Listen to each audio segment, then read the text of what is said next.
I am just so overjoyed to be rising today to celebrate the imminent passage of the Family Violence Prevention and Services Act, or FIPSA, as well as the passage of CAPTA, the Child Abuse Prevention and Treatment Act.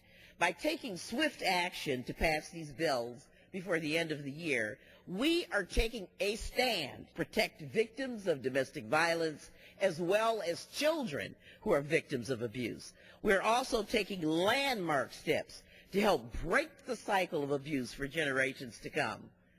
I want to pause here to personally thank Chairman George Miller of the Education and Labor Committee and Senator Chris Dodd.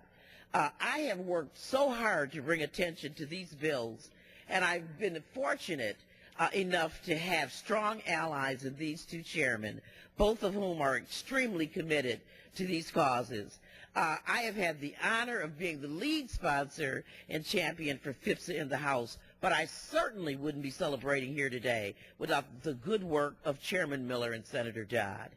I also need to acknowledge and thank the many advocates and victim service providers who helped shape this legislation and rallied support at key moments, particularly the advocates from the National Network to End Domestic Violence and the Wisconsin Coalition Against Domestic Violence.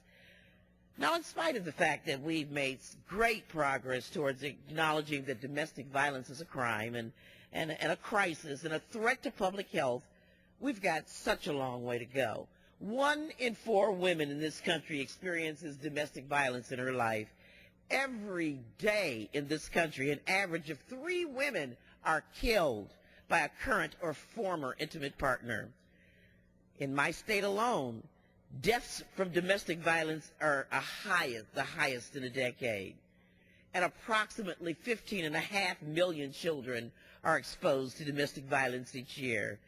In fact, 1/2 to 2/3 of domestic violence shelter residents are children. The women and men who are victimized live in each and every one of our congressional districts.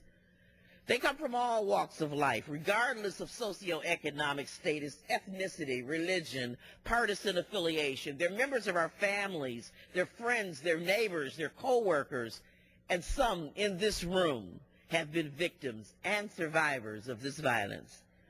Since the economic downturn started, we've been hearing more and more horror stories from the shelters and service providers.